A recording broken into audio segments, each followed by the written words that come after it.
बिस्मिल्लाहिर्रहमानिर्रहीम। अस्सलाम वालेकुम। मैं Mohammad Riyan Jafar fall 18 BCS 054 roll number. और आज के इस प्रेजेंटेशन में हम लोग नॉन कंपैरिजन लीनियर सॉर्टिंग्स को समझेंगे। तो नॉन कंपैरिजन लीनियर सॉर्टिंग सबसे पहले होते हैं। नॉन कंपैरिजन लीनियर सॉर्टिंग्स वो होते हैं जो वो सॉर्टिंग एल्गोरिथम्स होते हैं जिनको कोई कंपैरिजन करने की ज़रूरत नहीं होती सॉर्टिंग करने के लिए। जो बाकी सॉर्टिंग एल्गोरिथम्स होते हैं, जिस तरह क्विक सॉर्ट हो गया, मर्ज सॉर्ट हो गया और आपका बबल सॉर्ट हो गया और जितने भी हैं बाकी, उन सबको जब भी कंपेयर करते हैं वो नंबर्स को जब भी वो सॉर्ट करते हैं उन नंबर्स को आपस में कंपेयर करते हैं और उस कंपैरिजन के बाद वो उन नंबर्स को अरेंज कर देते हैं। लेकिन जो आज हम लोग पढ़ने जा रहे हैं उसके अंदर इस तरह से नहीं होता। वो कंपैरिजन नहीं करते बल्कि वो दूसरे मेथड्स इस्तेमाल करके सॉर्टिंग आपको करके देती है। इसकी 3 टाइप्स हैं, काउंट सॉर्ट, रेडिक्स सॉर्ट और बकेट सॉर्ट। तो सबसे पहले हम लोग पढ़ेंगे काउंट सॉर्ट। काउंट सॉर्ट क्या करता है? Counts the number of time an element has occurred in the अरे। वो सबसे पहले गिनता है कि एक अरे कितनी बार कितने बार एक अरे में आ चुका है। वो फिर क्या कहते हैं, perform some calculations and gives the starting index of each of the element of the array. उसके बाद वो थोड़ी कैलकुलेशंस अरिथमेटिक यूज़ होता है और उससे हमें स्टार्टिंग एलिमेंट मिल जाता है हर अरे का। ये हम आगे देखेंगे किस तरह से काम करती है। जिस तरह हमारे पास अब ये एक अरे है 1 3 2 1 2 0 और इस अरे को हम लोगों ने काउंट सॉर्ट के ज़रिए से सॉर्ट करना है। तो हमने सबसे पहले क्या किया कि इसके स्मॉलेस्ट और लार्जेस्ट नंबर देख लिए, उसकी रेंज हमें पता चल गई, 0 से लेकर 3 तक है। और हर इस रेंज के लिए हम लोगों ने 0 से 3 तक हमारे पास इसकी रेंज है। तो हमने उसका हर एक इंस्टेंस जो था ना, हमने नंबर का एक इंस्टेंस हमने देख लिया वो कितनी बार आ रहा है। जिस तरह आप ये देखें 0 1 2 3, हमारे पास 0 से लेकर 3 तक नंबर थे। हम लोगों ने हर नंबर को देख लिया कितनी मरतबा आ रहा है। 0 सिर्फ एक मरतबा आ रहा है, 1 जो है 2 मरतबा आ रहा है, 2 जो है वो भी 2 मरतबा आ रहा है और 3 भी 1 मरतबा आ रहा है। तो ये हम लोगों ने लिख लिया इस तरह से। उसके बाद हम लोगों ने ये अरिथमेटिक ऑपरेशन जो हमारे थे, जो ऊपर मेंशन हुए थे, वो इस तरह से है कि हर क्या कहते हैं, जो ये ऑकरेंस थी ना, इसको अपने राइट वाले के साथ ऐड करना है। तो पहला 1 रहेगा, अगला 3 हो जाएगा और ये 3 + 2 5 हो जाएगा और 5 + 1 6 हो जाएगा। तो ये 1 3 5 6 हमारे पास आ गया। अब इसके बाद हम लोगों ने क्या करना है, हर ऑकरेंस वाला जो एलिमेंट है ना उसको हम लोगों ने अपने राइट पे शिफ्ट कर देना। राइट पे शिफ्ट करने से हमें क्या मिलेगा, जो क्या कहते हैं, ये 1 आ गया और 1 की जगह 3 आ गया और 3 की जगह 5 आ गया। 3 की जगह 1 आ गया, 1 की जगह 5 की जगह 3 आ गया और 6 की जगह 5 आ गया और जो स्टार्टिंग एलिमेंट था वहाँ पे 0 आ गया। तो ये इस तरह से हम लोगों को अपनी पोजीशंस मिल गई जहाँ जहाँ पे इसने आना है। तो अब ये देखें, now we get this array in which the occurrence number tells starting index of each number. अब ये जो अकरेंस नंबर थे हमारे पास, जो हम लोगों ने स्टार्ट में क्या कहते हैं, हम लोगों ने सिर्फ उसके इंस्टेंसेस गिने थे। अब वो हमारे पास कैलकुलेशंस परफॉर्म करके हमारे पास ये बन गया है हमारी अरे के पोजीशंस जहाँ पे उनको आना चाहिए। Each element is put at the place of its occurrence number and the occurrence number is incremented by 1. अब हम लोगों ने सबसे पहले देखा 0। अब 0 हमने देखा कौन सी पोजीशन पे आना चाहिए, उसको इंडेक्स नंबर 0 पे आना चाहिए, ये 0 पे आ सकता है। लेकिन सबसे पहले हम लोगों ने क्या किया, अपनी अरे को देखा। अरे में सबसे पहले 1 था, 1 जो था उसकी पोजीशन क्या बनती है यहाँ पे 1। तो हमने उसको 1 के पोजीशन पे रख दिया और उसकी इंक्रीमेंट कर दी पोजीशन 2। अब जो दूसरा वाला 1 होगा वो जो है वो 1 के बजाय 2 पे आएगा। हम लोगों ने इंक्रीमेंट इसलिए कर दिया। इस तरह से ये सारे कैलकुलेशंस परफॉर्म हुई इस तरह। उसके बाद हमारे पास 3 आता है, 3 का पोजीशन बनती है 5 पे। 5th इंडेक्स के ऊपर ये 3 चला गया, 5th इंडेक्स के ऊपर 3 चला गया और इसकी वैल्यू 6 कर दी हमने, इंक्रीमेंट कर दी। और इस तरह से फिर ज़ीरो के लिए भी किया हम लोगों ने, ज़ीरो अपनी पोजीशन पे आ गया। उसके बाद हमने 2 के लिए किया और 1 के लिए किया और हमारी सॉर्टेड अरे हमारे पास आ गई। इस तरह से काउंट सॉर्ट काम करता है। काउंट सॉर्ट का सबसे बड़ा फ़ायदा ये है कि ये बड़ा स्टेबल काउंट सॉर्टिंग एल्गोरिथम है। बाकियों की निस्बत ये बहुत अच्छा काम करता है और ये कई मरतबा जो है जब अच्छी यानी कि इसको कंडीशंस प्रोवाइड की जाए, यानी कि इसके बेस्ट केस एल्गोरिथम या एवरेज केस के अंदर भी ये क्विक सॉर्ट और मर्ज सॉर्ट से बेहतर काम करता है।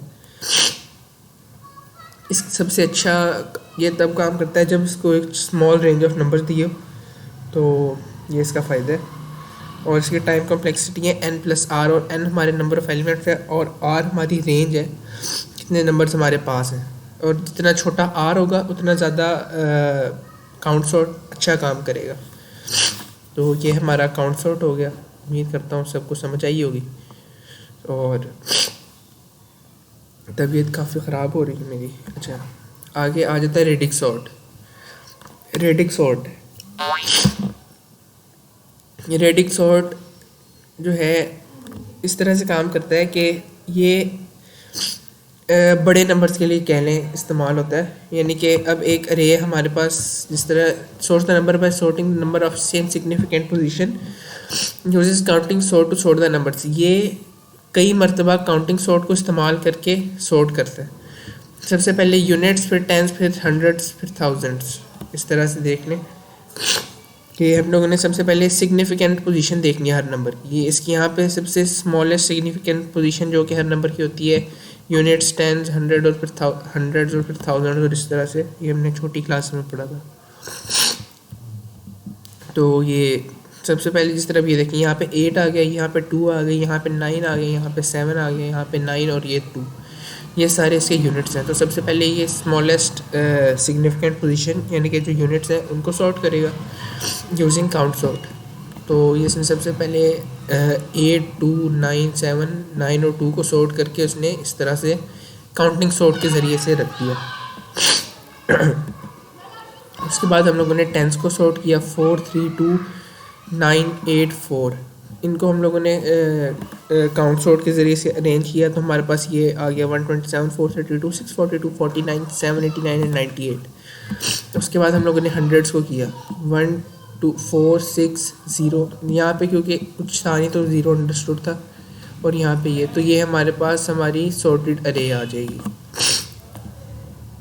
ये हमारे पास हमारी सॉर्टेड अरे आ गई बग़ैर किसी कंपैरिजन के।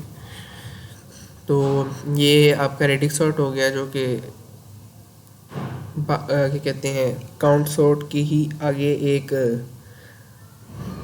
कह लें बड़े लेवल पे एप्लीकेशन है, कुछ इस तरह से कह सकते हैं इसको।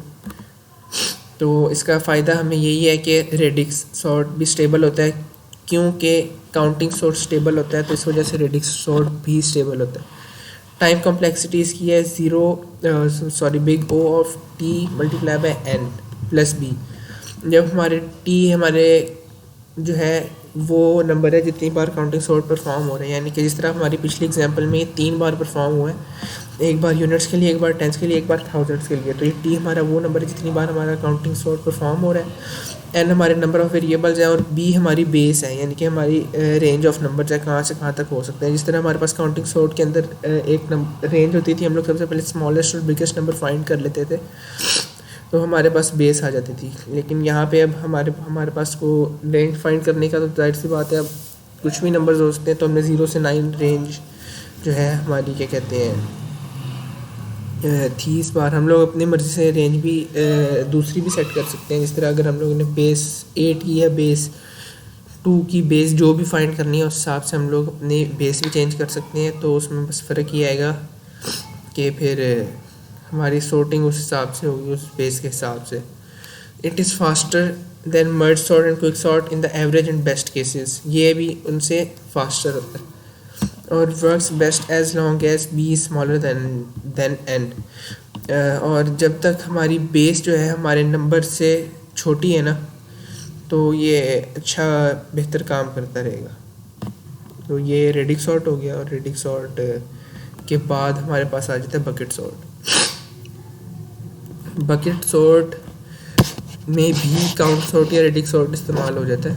तो ये इस तरह से काम करता है कि ये नंबर्स को ना डिस्ट्रीब्यूट कर देता है उनके क्या कहते हैं बकेट्स के हिसाब से।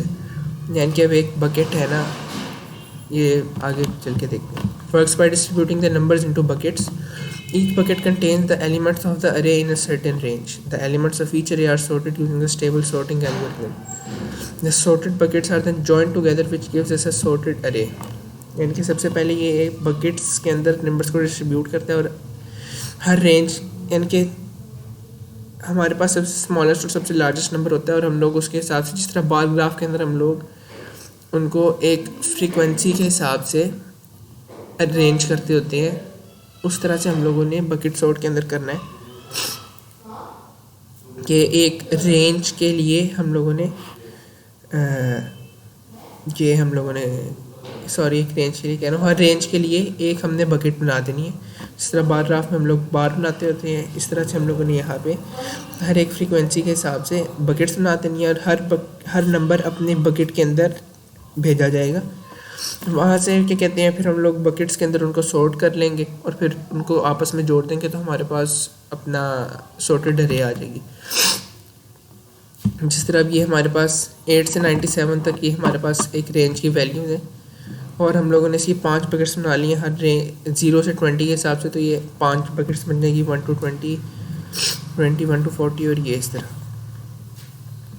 तो हम लोगों ने सारी यहाँ से वैल्यूज़ उनके मुताबिक अपने सॉर्ट करके इसके अंदर अपने रिस्पेक्टिव बकेट्स में डाल दी। तो हमारे पास ये आ गया 8, 12, 34, 39, 45, 67, 77, 61, 97 एंड 92। तो ये हम लोगों ने इसको इस फॉर्म में लिखा। इसको फिर हम लोगों ने इस तरह से सॉर्ट कर लिया, यानी कि जो यहाँ पे था 67, 77, 61 और ये 97, 92, बाकी 3 तो सॉर्टेड थे, ये 2 अनसॉर्टेड थे। तो इनको हम लोगों ने सॉर्ट कर दिया तो हमारे पास 61, 77, 67 और ये इस तरह सॉर्टेड अरे में आ गए। उसके बाद हम लोगों ने इनको बारी बारी कॉन्कैटिनेट कर दिया। तो ये 8, 12, 34, 39, 45, 61, 77, 67, 92, 97 हमारे पास आ गया और ये हमारी सॉर्टेड अरे हमें मिल गई।